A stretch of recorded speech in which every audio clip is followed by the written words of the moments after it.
Tim! Hey, Tim! Simon ran across the yard as Tim came through the gap in the houses that led to Canal Road. Hello, Simon, said Tim. What's up?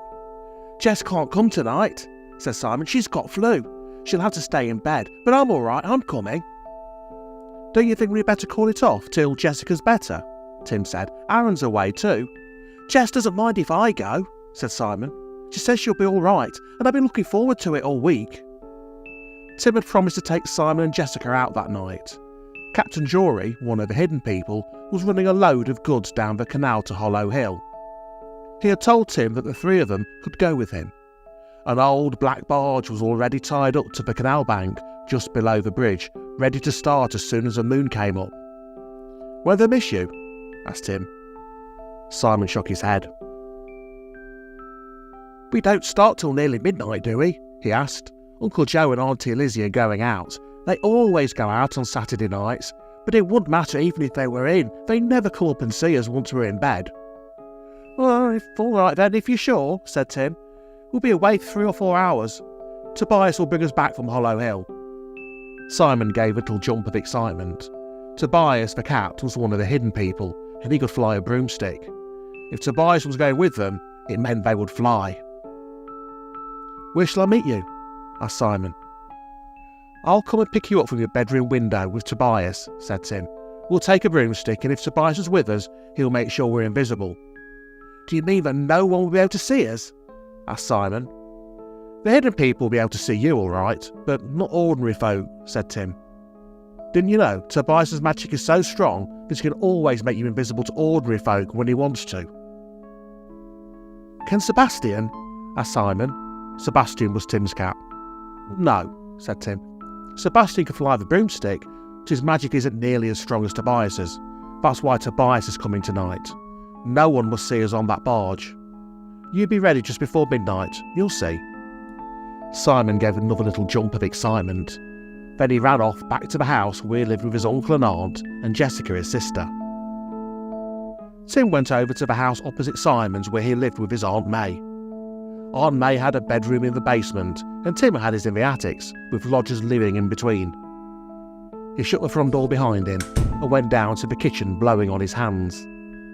Aunt May took one look at him and put a saucepan on the stove. Come and sit by the fire and get warm, she said. You look frozen. And no gloves. Why don't you put your gloves on? I've got some hot soup for tea tonight and we'll have it right away. I don't want you getting a flu. There's a lot of it about. Simon said Jessica's got the flu, said Tim, sitting down and holding out his hands to the fire. I'm not surprised, said Aunt May. That aunt of hers doesn't look after her properly. She's never in. I'm sure that child doesn't get enough to eat. They have a hot meal in the evening, same as we do, said Tim. Sausage rolls, said Aunt May scornfully. I've seen them buying them. Good hot soup is what you need in weather like this. I shouldn't be surprised if it snowed tonight. It's cold enough. Here, you drink this. This'll warm you up. She poured the soup from a saucepan into 2 big mugs and handed one to Tim. Have a bit of toast to dip in it. I've only just made it. Tim warmed his hands on the mug and took a piece of toast and began to eat it, dipping it into the hot soup. The toast broke off and he got a spoon to spoon it out. I'm going out myself tonight, said Aunt May. I promised Miss Flint that I'd take her along to the bingo. Miss Flint was one of the lodgers. She was an old lady, she didn't get out very much, so Aunt May was trying to cheer her up. I expect you'll be in bed by the time I get back. They don't often finish before 10. All right, said Tim. I've got a lot of homework to do anyway. Well, you get to bed in good time, said Aunt May. You're looking a bit tired. It was quite dark by the time they'd finished the high tea, which was their evening meal. Aunt May went into the room at the back to get ready to go out. Tim washed up and then got out his homework. Aunt May went out. Tim went up to bed about 8 o'clock. It was cold up in the attic. He opened a drawer and took out a silver coin with a hole in the middle. The coin hung on a thin silver chain. Tim hung the chain around his neck and pushed the coin under his sweater. He needed to wear his magic token so he'd be able to see the hidden people. He didn't undress. He kicked off his shoes and climbed into bed as he was. He pulled the bedclothes up over him. He wanted to get some sleep before he went out if he could. He knew that Tobias would wake him when it was time to go. But somehow or other, Tim couldn't get to sleep. He kept wondering where Sebastian was. Sebastian often slept on Tim's bed, but he wasn't there now. "Oh, I expect she's out doing something for Melinda," Tim said to himself. He kept thinking about Captain Jory and the smugglers too. They had loaded a barge on Friday night. He'd seen the case and stacked on it only that morning. They would leave just before midnight unless there was anyone about. Nobody would be able to see the hidden people, but they could see the barge. If they saw the barge going down the canal with no one on it, people might think it was adrift. Tim wondered whether he was right to take Simon. Simon was 2 years younger than he was, and Tim felt responsible for him. "Still, we can always fly home with Tobias if anything happens," he said to himself. At last, Tim dropped into an uneasy sleep. He was dreaming about a dragon when he woke with a start to find something standing on the foot of his bed. It was very dark. The street lamp in the yard had gone out, but he could just make out the black shape of a cat in the darkness. "Tobias?" he asked.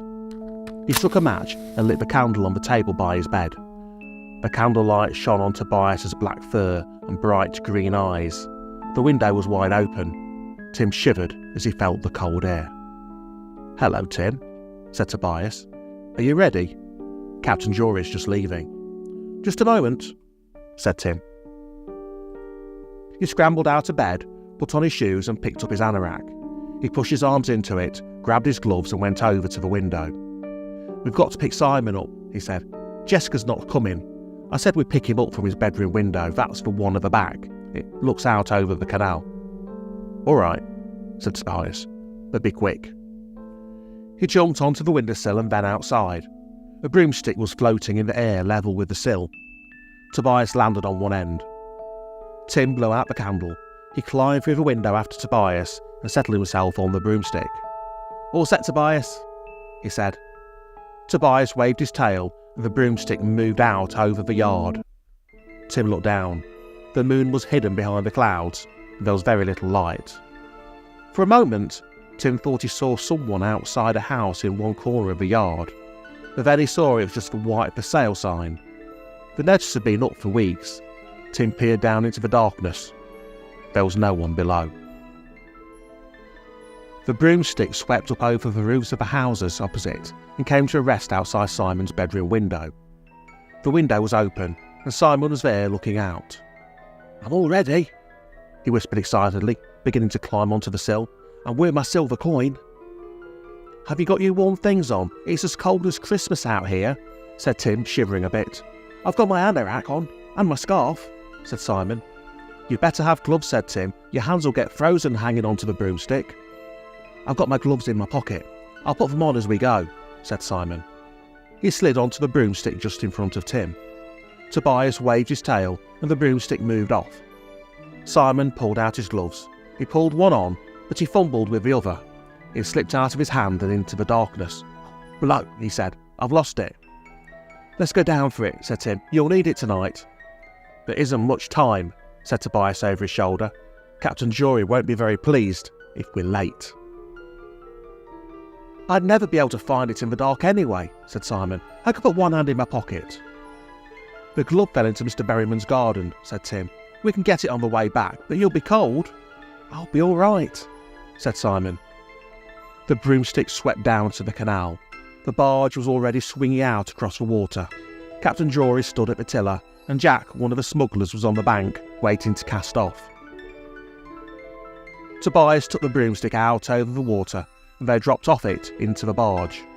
Tobias put the broomstick down on the deck. "You're a bit late," said Captain Jory. "Where's Jessica?" "She's got the flu," said Simon. "She wanted to come, but she isn't well enough." She can come another time," said Captain Jory. He looked along the canal bank. "What's that over there, Jack? Right down there along the road. Can you see?" "Someone's coming," said Jack in a whisper. "Put out the lights, Tobias," said Captain Jory softly. "Hold the barge for a minute, Jack. Don't cast off yet. Let us swing round." The street lamps all down Canal Road suddenly went out. The barge swung slowly in towards the bank again. They stood still, listening and peering into the darkness. "Someone's coming all right," Jack whispered. They could hear voices now. Two figures were coming along the side of the canal in the darkness just ahead of them. "Hello." "What's this?"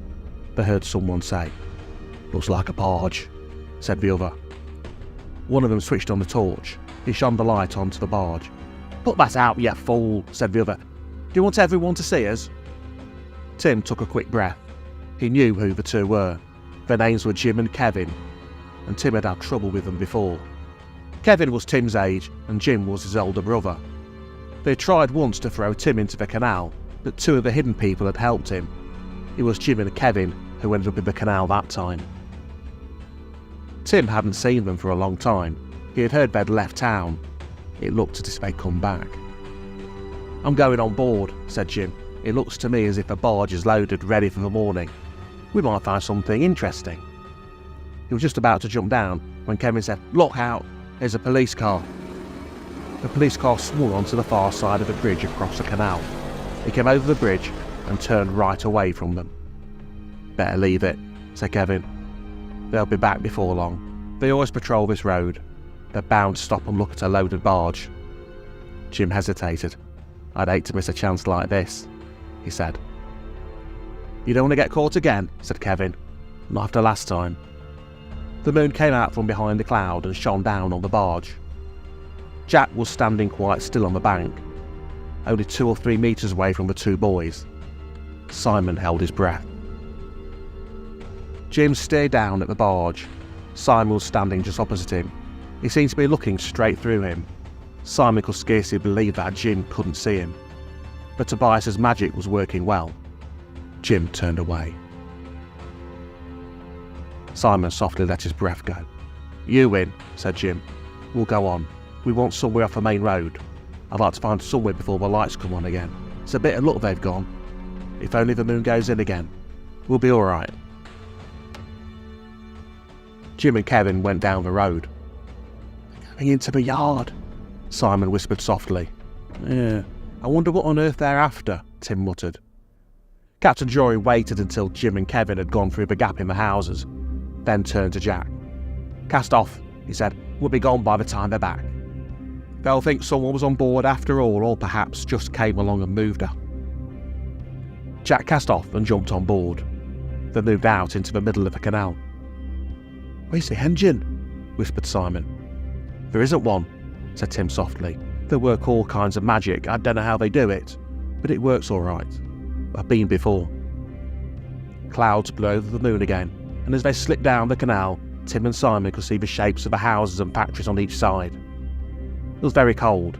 Simon kept his bare hand in his pocket, but he was too excited to bother about it much. After a time, there were big factories on each side of them. Sometimes they saw lighted windows. They came to a pipe pouring water into the canal. They went past the fairground. There was no one about at all. At last they left the town behind them, and Simon could see that there was grass along the bank.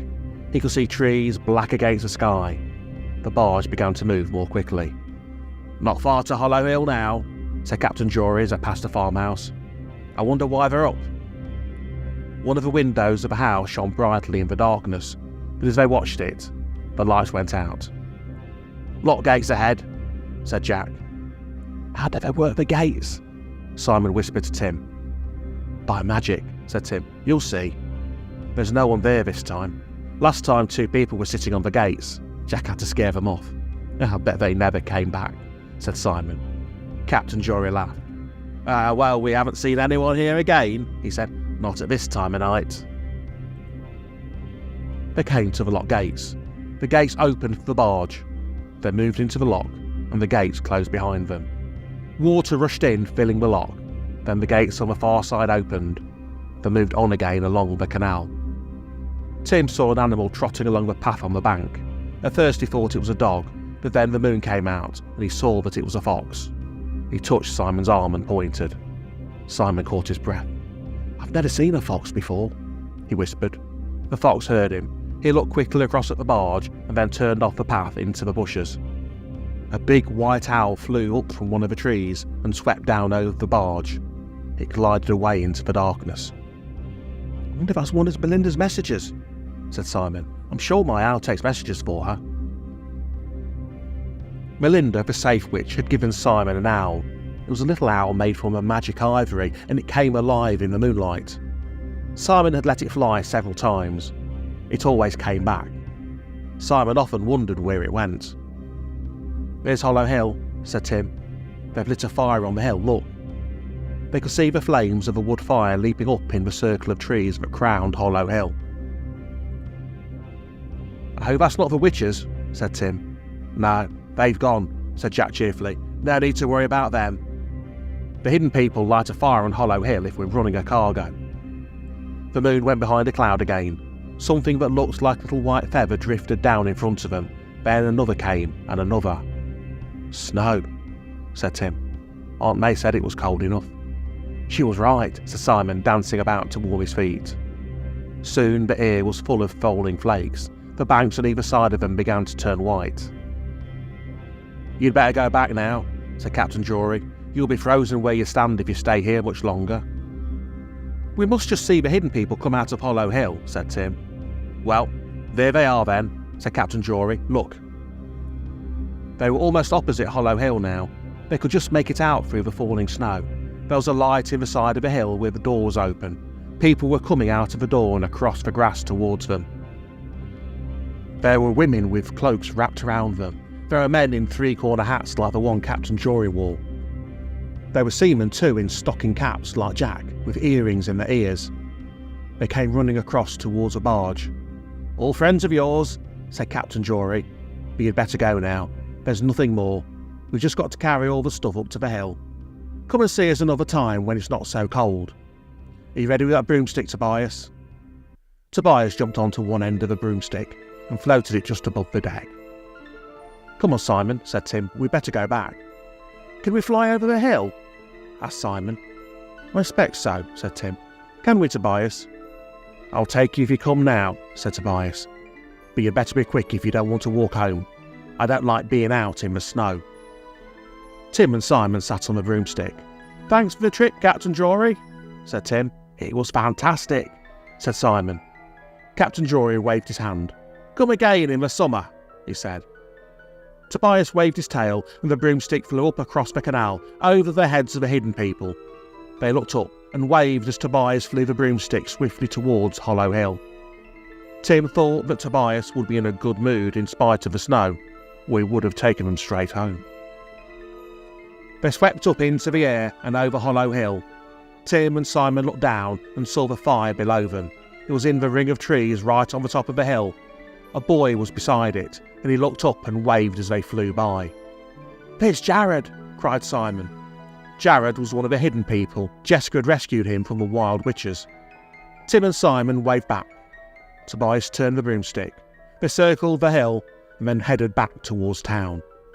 "It's getting thicker," said Tim.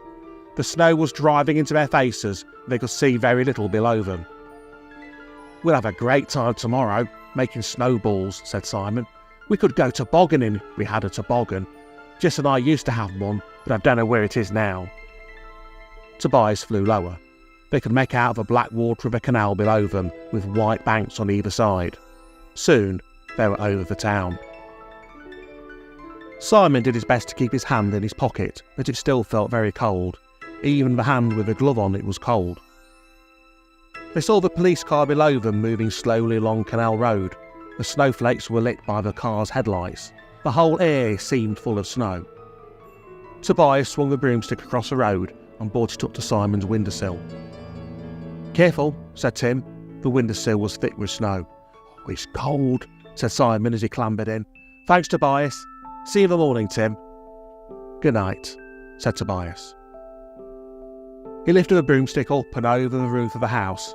They flew across the yard to Tim's window. "Come in for the night, Tobias," said Tim. "You don't want to go back in this." "I want to get back to Hollow Hill," said Tobias.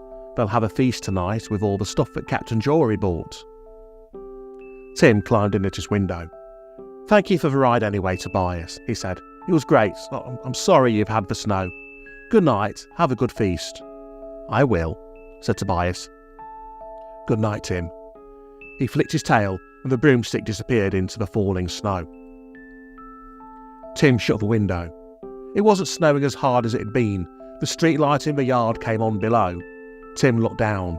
The snow was lying thickly on the ground and on the branches of the old tree, but as he watched, the clouds parted and the moon came out. Tim shivered. "Time for bed," he said to himself. He undressed quickly and got into his pyjamas. There was no sign of Sebastian, but that didn't surprise him. If Sebastian was with Melinda when the snow began, he wouldn't be home till morning. Tim climbed into bed and pulled the bedclothes up around his ears and went to sleep. When Jessica woke up, it was still dark, but the room seemed brighter than usual. "I wonder if Simon's back," she thought. She got out of bed and went over to the window. The world outside was covered in snow. The old tree in the middle of the yard looked as if its branches had been spread with white icing, and the roofs of the houses each had a soft blanket of snow over them. She looked down into the whiteness of the yard below. There was no one about. Everything was still. Jessica shivered. It was cold in her attic bedroom. She put on the slippers and dressing gown and went across the landing to Simon's room. She opened the door softly and looked in. She could see a hump in Simon's bed. She tiptoed over to it. Simon was under the bedclothes fast asleep. Only the top of his head and nose were showing. Jessica tiptoed out again. She shut the door softly behind her and went back to bed. She didn't feel very well, but she felt better than she'd felt the night before. Now that she knew Simon was safely back, she thought she could go back to sleep. When Jessica woke again, it was daylight outside. She heard footsteps on the stairs leading up to the attic. The door opened and Auntie Lizzie came in. Auntie Lizzie was in a dressing gown. She had a bowl in her hand. "How are you, Jessica?" she asked as she came in. "All right," said Jessica. "Don't be silly," said Aunt Lizzie. "You're not all right yet. Do you feel any better?" "Yes," said Jessica. "My headache's gone." "That's a step in the right direction," said Aunt Lizzie. "You stay in bed today and we'll see how you are tomorrow. I bought you some hot bread and milk." "Thank you," said Jessica. "Well, you eat it," said Aunt Lizzie. "Uncle Joe's going to bring an electric fire up. You've got to keep warm." She set the bowl down on the table by Jessica's bed and went out. Jessica had just finished a bowl of milk when Uncle Joe came in with the electric fire. "Well, Jessica, how are you?" he asked. "Much better," said Jessica. She was beginning to like Uncle Joe. "You take care of yourself," he said. He pushed the plug into the socket on the wall and turned on the fire. "Here, that'll be warmer for you," he said. "But don't go getting out of bed. Keep warm until you're better. It's lucky I'm working nights. I'll be home all day. If I wasn't working nights, Simon would have to stay at home to look after you, and I don't want him to miss school." "I'll be all right," said Jessica. "Well, we'll keep you home till you are," said Uncle Joe. He went downstairs again. It was an hour later before the door opened again. This time, it was Simon who looked in. "Hello, Jess. How are you?" he asked. "Better," said Jessica. "How did you get on?" "It was fantastic," Simon said. "Tobias flew us home on a broomstick in all that snow. And we saw Jared. The hidden people had lit a fire on top of Hollow Hill, and he was up there." "I do wish I could have gone," said Jessica. "Captain Jory said he'd take you another time," said Simon. "It was pretty cold." "Auntie Lizzie told me to keep away from you because of the flu, but I'll look in again and see you again. I'm going over to see Tim now. I'll be back soon." He ran downstairs, leaving the door ajar. Jessica got out of bed to shut it. She went over to the window and looked out. She saw Simon come out of the house below her and run across the yard in the snow to Tim's house. Tim opened the door and Simon went in. Jessica was just going back to bed when a police car came into the yard. It stopped outside Mr. Berryman's house and two policemen got out. They went up the steps and knocked on the door. Mr. Berryman opened it and they went in. "I wonder what that's all about," Jessica said to herself. She liked Mr. Berryman. She'd only met him once or twice in the yard, but he was always very cheerful. She waited by the window for a while, but the policeman didn't appear again, so she went back to bed. Over in Tim's house, Simon looked out of the attic window just in time to see the policeman go into Mr. Berryman's. "Hey, Tim, come and have a look. There's a police car." Tim came over to the window. "I hope Mr. Berryman's all right," he said. "Let's go outside," said Simon. "It's a waste to stay indoors anyway when there's snow, and we might find out what's going on." "Tim!" Aunt May called up the stairs. "Tim, could you shovel out a bit of a pathway and get the snow off the steps? Miss Flint won't be able to go out unless you clear it a bit. And she goes to dinner with her cousin on a Sunday." "All right," Tim called back. "We're just coming." He put on his anorak and gloves. "Come on, Simon," he said. "You can help too." They went downstairs. Tim got 2 shovels and a broom from a shed in the backyard, and they set to work. Tim shovelled a pathway along the pavement, while Simon brushed the snow off the steps. Simon stopped to make a snowball and throw it at Tim. Tim threw one back, and for a minute or two the air was thick with snowballs. Tim was a better shot than Simon, and Simon ran off laughing. "Come on back and do those steps," said Tim, picking up the shovel again. He saw Simon's hands. "Haven't you got another pair of gloves?" he asked. One of Simon's hands was still bare. "No," said Simon, "but it doesn't matter. I'll be warm enough doing this." The 2 policemen came out of Mr. Berryman's house. They went down the steps and into the police car. Mr. Berryman watched them drive away, and then he came across the yard to the boys.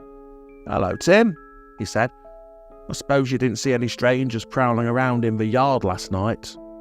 Tim remembered Jim and Kevin. "What's happened, Mr. Berryman?" he asked. "Someone broke into my house last night," said Mr. Berryman. "2 of them, the police think. They stole some money and my radio, but worst of all, they took all my mother's silver spoons. I don't mind so much about the money, but I wish they hadn't taken the spoons. I'd buy them back from them if I could. My mother was so proud of them. She would have been over 100 if she'd been alive today, but I'm sure she'd still be polishing those spoons." "I'm sorry, Mr. Berryman," said Tim. "There've been a lot of burglaries about lately," said Mr. Berryman. "The police were telling me they've had more than ever this month or 2. Well, you tell your aunt to keep her door locked. You never know who's about." He went back into his house. "Why didn't you tell them about the 2 boys we saw last night?" asked Simon. "They came into the yard." "How could I?" said Tim. "If I told him, I'd have to tell the police too, and then they'd want to know when we saw them and where we were and all that. And we can't say we're with the hidden people, they'd never believe us." Tim sounded very unhappy. He liked Mr. Berryman, and he wanted to help him. "Bet it was those 2, said Simon. "I wish we know who they were." "I do know," said Tim. "They're called Jim and Kevin. Jim's a big one. I think he's been in trouble with the police before." "I've seen the younger one before," said Simon. "He stopped Jessica once when she was coming back from the shop. He tried to take some sausage rolls she'd bought. Sebastian dropped a big stone from the top of the wall. He nearly hit him. I think that's the one you'd call Kevin." "It sounds like him," said Tim. "Couldn't we just tell Mr. Berryman about him?" asked Simon. "I don't see how we can," said Tim. "No one knew we were out last night, and Jim and Kevin would say we were telling lies. We've got no proof that we saw them at all." "Couldn't we say we saw them from a window?" asked Simon. "But we didn't," said Tim. "They'd soon find that out. And if we said we saw them by the canal, the police would want to know what we were doing out at that time of night. And then what are you going to say? You'd have to tell a lot of lies. They'd find out, and they wouldn't believe us. They might even think we'd stolen the things ourselves." "No, we can't tell Mr. Berryman, but I'll go and see Melinda. The hidden people might help us. If we could find out where Jim and Kevin were living, we might be able to get Mr. Berryman's spoons back." "When you see Melinda?" asked Simon. "I'll go tonight if Sebastian's back," said Tim. "He'll fly me there." "Can I come too?" asked Simon. Mr. Berryman came out of his house and crossed the yard to the 2 boys. He was holding something in his hand that looked like a wet rag. "This is your glove, isn't it, Simon?" he asked. "You're only wearing one." He held it out. "Yeah, it's mine," said Simon. "I lost it." "Thanks, Mr. Berryman." "I just found it by the back door of my house," said Mr. Berryman. "It was under the snow. I was shoveling the steps and I saw it." "How did it get there, Simon? It wasn't there yesterday, I'm sure of that. I was out in the back clearing things up before I went out for the evening, and it didn't get there this morning because it was under the snow." Simon looked at Mr. Berryman. He didn't say anything. "Where were you last night, Simon?" asked Mr. Berryman. "He was with me, Mr. Berryman," said Tim. "He was with me all the time. I saw him home. Simon didn't break into your house, and I didn't. We wouldn't do that." Said Mr. Berryman.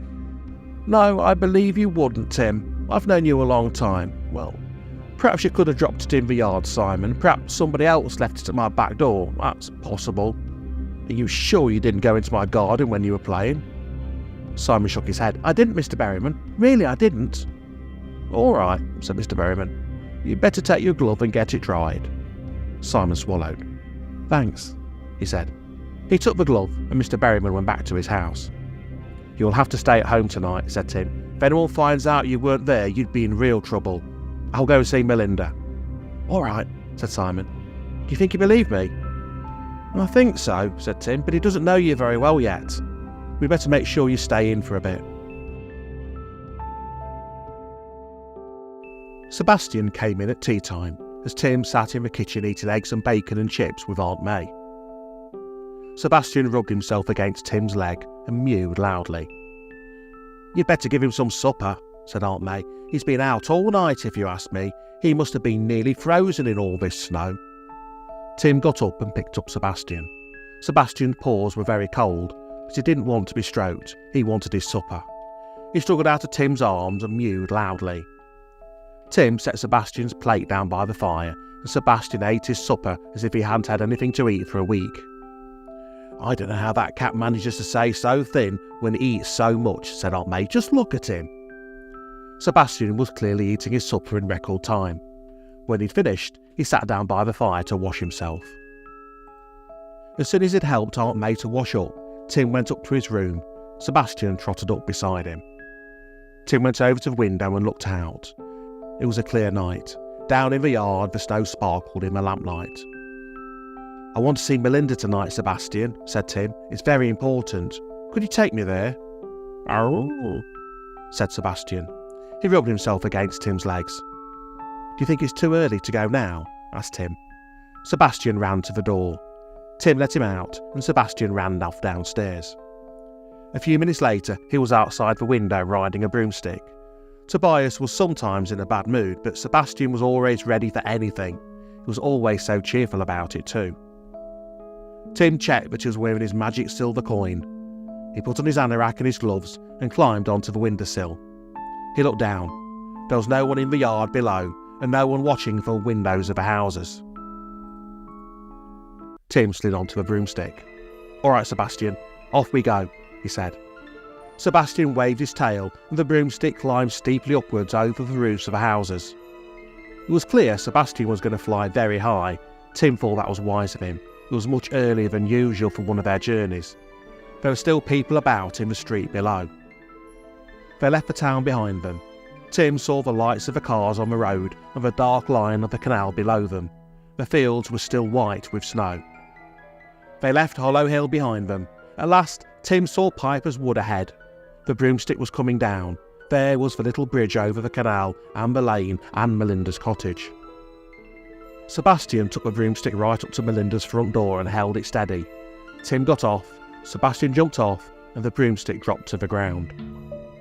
There was a light on in the cottage. Tim hove and Melinda was there alone. She hadn't asked him to come to the cottage this time, and he felt a little nervous. The face on the brass knocker looked at him even more sourly than usual. Tim never used the knocker. He picked up a stone. He was just going to knock on the door when it opened. Melinda stood there in the light of the doorway looking out. Her white hair hung loose over a red shawl as it always did. She looked stern and rather fierce, but when she saw Tim, she smiled and her whole face changed. "Tim," she said in a pleased way. "Tim, I'm glad to see you. Come in." She stood to one side and Tim went in with Sebastian at his heels. A bright fire was burning on the hearth. It shone on the glass bottles on the shelves, over the chairs and the tiger skin rug in front of the fire. "Sit down, Tim," said Melinda. "You must be cold. Sit down by the fire and tell me why you've come." Tim sat down. He took off his gloves and held his hands out to the blaze. Sebastian jumped up on the chair beside him and pushed his way onto Tim's knee. Tim found it difficult to begin. Well, there's a bit of trouble in the yard," Tim said. "Trouble with the hidden people?" asked Melinda. No, said Tim, "it's nothing like that, but someone stole Mr. Berryman's silver spoons. I think I know who the burglars are, but I can't tell anyone because we were out with Captain Jory when we saw them. I don't know if I ought to ask you to help us, but it's not really about the hidden people, but I don't know what to do." "You can always ask the hidden people for help, Tim," said Melinda. "You've helped them, they'll help you. Now tell me about it. Tim felt better. It was always much easier to talk to Melinda than he thought it was going to be. He told her how they'd seen Kevin and Jim go into the yard the night before. "Kevin's the one who pushed you into the pool by the whispering trees, isn't he?" asked Melinda. Tim nodded. "And you think they stole Mr. Berryman's things?" "They must have done," said Tim. "We saw them just before the snow came. They were in the yard at the time the things were stolen. There were no footmarks in the snow this morning, and no one could have gone into Mr. Berryman's house after it snowed." "What do you want me to do?" asked Melinda. "I was wondering if the hidden people would help find out where Jim and Kevin are living," said Tim. "Then I might go there and try and get the things back. The silver spoons belong to Mr. Berryman's mother. I've got to get them back for him if I can." "Supposing Jim and Kevin caught you," said Melinda. "I thought you might make me invisible," said Tim. "I'd be all right then." Melinda smiled. "So you would," she said. She stared into the fire. Tim waited, watching her face. He felt much happier now. He settled back into his chair. "Does Tobias know Jim or Kevin?" Melinda asked at last. Tim shook his head. "I think Sebastian might know Kevin," he said. "Simon said Sebastian saw him once. Kevin tried to take some sausage rolls Jessica had bought, and Sebastian dropped a stone off a wall near him." Sebastian purred loudly. Melinda smiled. "So Sebastian will remember him," she said. "I'll tell Tobias about all this, Tim. I'll ask him to help to look for the two of them. Tobias and Sebastian can search the town for them at night. If they've burgled one house, they'll burgle another. Tobias and Sebastian will find them for you. Make sure you're wearing your silver coin day and night so you'll be able to see Tobias." "Could Tobias make me invisible too?" asked Tim. "Then I could go with him to get the spoons." "He could if he's with you," said Melinda, "but I'll give you the magic drink which I gave you when you went north with Nicola and Jeremy. Then you could make yourself invisible if you were on your own or with Sebastian." "Can I give it to Aaron or Jessica or Simon?" asked Tim. "If you have to," said Melinda, "but be careful with it." She went to a cupboard in the corner of the room and took out a little glass bottle. It had a golden top and it was full of something that looked like red fire. "This is another bottle of a drink which I gave you before," she said. "You remember the dose? 1 drop will make you invisible for an hour. Ordinary folk won't be able to see you at all. Hidden people will be able to see you, of course. So will anyone wearing a magic token or one of the strange ones, but you'll be invisible to ordinary folk." "Thank you very much," said Tim. He took the bottle and made sure the cap was on tightly. Then he put it in his pocket. "This'll help a lot," he said. "Be careful all the same," said Melinda. "Ordinary folk will still be able to hear you, you know, and they can shut you in. You can't walk through a door when you're invisible any more than you can now. You're wouldn't be ordinary folk. Nothing changes that." "I ought to be able to get in and get Mr. Berryman's spoons if Jim and Kevin have got them," said Tim. "I better go back now. I've got to go to school tomorrow." He got up. "Come and see me again if you need me, Tim," said Melinda. "Tobias will tell me what is happening." "I'll come," said Tim, "and thank you very much." Melinda opened the door for him, and he went out into the night. Sebastian ran past him and jumped on the end of the broom. The broomstick floated in the air. Tim sat on it. "Good night," said Melinda. Tim hadn't time to say anything in reply because the broomstick took off with such a jerk that it nearly fell off. Sebastian always did fly a broomstick rather wildly. They shot up high into the air and flew quickly towards the town. Tim was glad when at last they swept in over the roofs of the houses in the yard and stopped outside his bedroom window. He climbed in first. Sebastian rode the broomstick in behind him and dropped it on the floor. Tim pushed it under his bed. He took out Melinda's bottle and hid it at the back of his drawer under his clothes. He got undressed and then climbed into bed as quickly as he could. Sebastian settled down at his feet, purring loudly. Tim snuggled down under the blankets. He was still worried, but he felt much better now that he'd seen Melinda. There was at least a chance he could get the spoons back for Mr. Berryman.